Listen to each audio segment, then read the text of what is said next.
Spawning up in the top left-hand position, the man who has earned almost $500,000 in prize pool earnings. From Team SK, it is MC!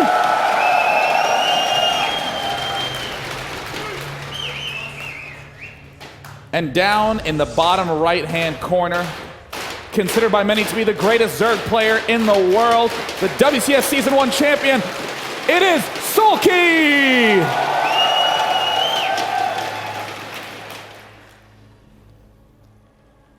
Looks like gate and base is going to be the choice for MC, or he's going to be like parting and just pretend to go gate and base and then early expand anyways.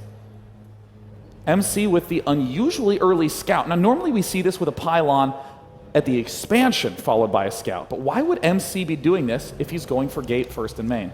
So this could be a couple of reads. Right now, a lot of times when you see a pylon or a probe this early into your base, you're saying never go hatchery. It doesn't matter. Just do not go a 15 hatch. And he might be a little bit more comfortable with the gateway popping out so early, just getting a mothership core and his opponent having basically just 4 to 6 Zerglings that are very manageable at the early game stages, just trying to get a couple of mind games going in the very beginning.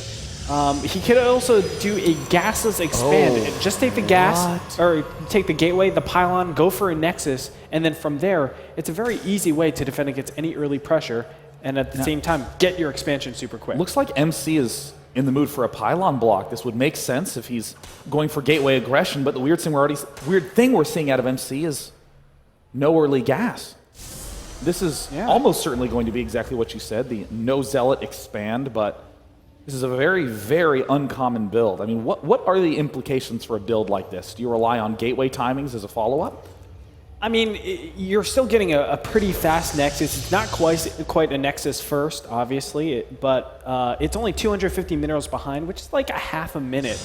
And you're getting everything a lot faster. Look, you don't even need to get the Zealot super fast because you know your probe is still out there. You can have some reaction time. So a lot of this is just finding the optimizations based on your opponent's moves, your opponent's builds. And from there, that's when you really start to just make the right decisions. And what's really cool about this from MC is ordinarily you'd look at this and say, now why did you not build the gateway and cybernetics core here? Well, now Soulkey has 0 read on what is going on. He cannot get into the base. He has to send Zerglings all the way in, which can be a little bit of a risky proposition in itself. Now Soulkey, having read that his opponent is not going for the Forge First Fast Expand, has to rely on Zergling speed.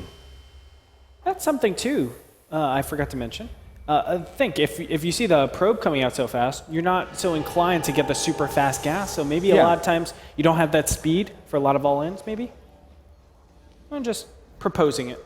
I mean, it could be the case, but Soulkey, again, the master at staying alive, he sees that all these pylons are back in the base, that everything is held way back. Mothership Core is the last building, or the last gas upgrade that MC gets, favoring instead Warp Gate and Stalker right away. Now, the interesting thing about this opening from MC is that whether it has a push coming up or not involving gateways, he can do a double Zealot single Stalker push, and Soulkey has to commit a lot of units to the defense.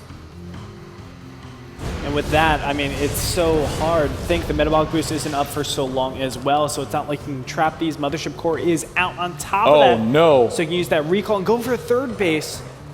That would be, well, I mean, you kind of have to go for the third. Oh, this is a very odd play from Soulkey. I mean, he's seen 2 Zealots. He saw a Chrono Boost on the second Stalker. There's no Chrono Boost that have gone down on this Warp Gate research yet, but I mean, MC can easily follow up any way he wants. Stargate follows down. That's a great transition right now. I mean, he's maintaining all of his units. Now it makes sense. Getting that Stargate, or the Gateway, the Stalker out so fast enables him to defend against a couple of Zerglings that struggle in directly after this. Third base now under attack. Will MC be able to micro all of these incoming Zerglings? Well, it looks like immediately MC's going to try to dart back into the corner. Soulkey Zergling timing is impeccable, and he won't be able to run for long as Zergling speed is inches from being finished.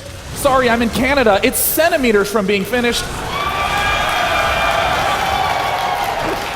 Oh, and recalls out. Look at that. Just going back there to defend against any shenanigans. Stargate is scouted here, and it's an Oracle follow-up. Now you can see the Oracle picture. Looks like he does want to try to do some early aggression. Yep. This is a really smart move from MC. He's going to kind of do a 1-2 shove. Step 1 to weaken with that Zealot Stalker play. Step 2 to further weaken with the Oracle.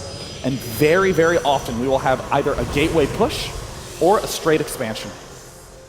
And the Forge going down kind of tells me that he wants to go for that push, the +1 timing push, to take advantage of that upgrade over not having that +1 Carapace, especially now he's able to get in there and see everything. Void Rays popping out directly behind this, and a robotics facility. Whoa! Now, wow. It's kind of, you need the robotics facility, some would say, for the Observer. That way you don't just die to burrow play. Yeah, yeah. But if he manages his Tempest well enough, he will be able to correctly do everything here and just use that Revelation. So it looks like MC's going to be heading in. We see in the unit count 3 queens are out, but they're a little bit clustered together. This one gets back to home just in time. Doesn't quite get 2. Could have actually gotten 3 in that small engagement. MC's going to go straight away for the expand. Okay. Still chrono boosting up Void Rays. I mean, this is looking a lot like the Void Ray Colossus style we've been seeing kind of have a return to popularity. Yeah, very easy way normally to take your third base, and Soulkey is kind of behind on the counter, which is normally the Zergling Hydra into Muta transition. That's the one way to deal with this accurately, but he's kind of far behind because the third base is so delayed. And everything revealed. Zergling marches straight into the main base. Very cute timing. Soulkey also going to do a follow-up Zergling swing. Void Ray versus Zergling, not a very fair fight. Especially 2. Ooh, uncharacteristic misstep there. And now there's going to be a fast transition into Hydras from Soulkey. We've been talking a lot about what MC's been up to.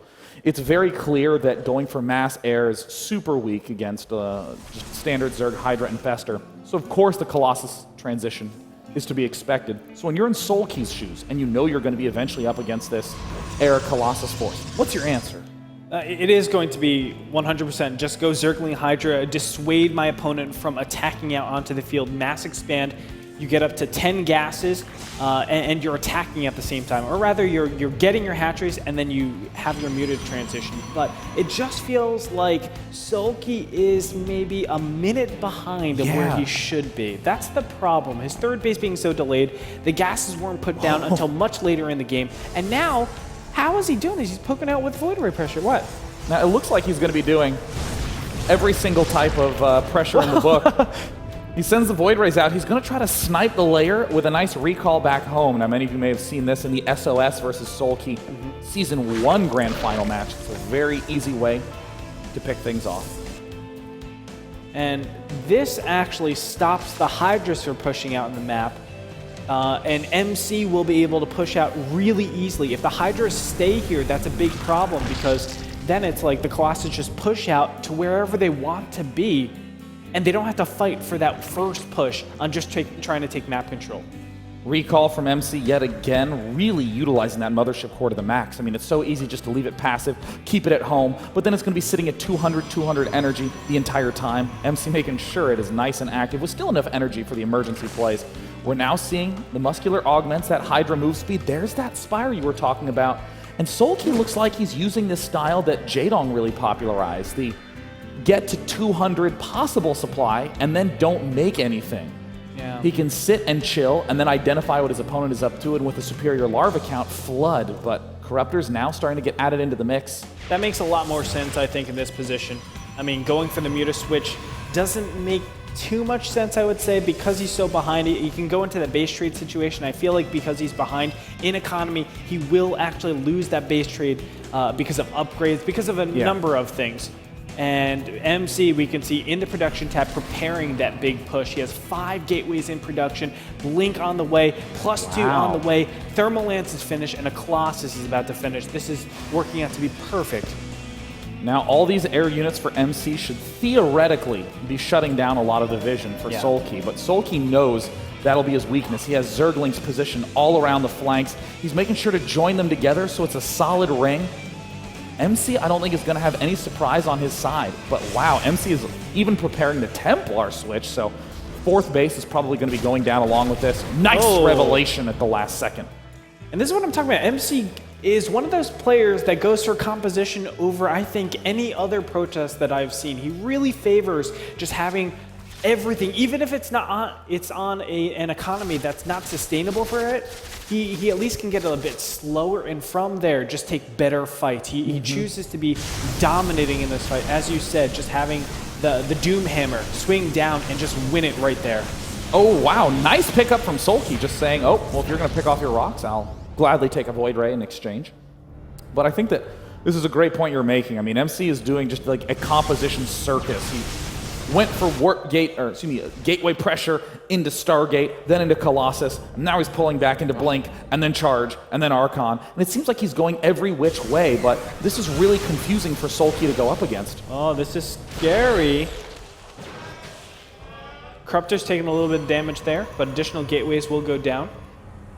And this will be just MC just trying to drill home. Wow, a 12-gate play is going to be his assault. He has 10 down, he has 14-gate play. Oh my god, it's time for the sweetest composition in the universe. It's going to be a Zealot Archon shove. But this is an interesting reinforcement decision for MC. Right now there's a tremendous Zerg army. Roach, Hydra, with Corruptor. Does MC reinforce the front? Does he try to go for a drop in the back? His charge is just finished.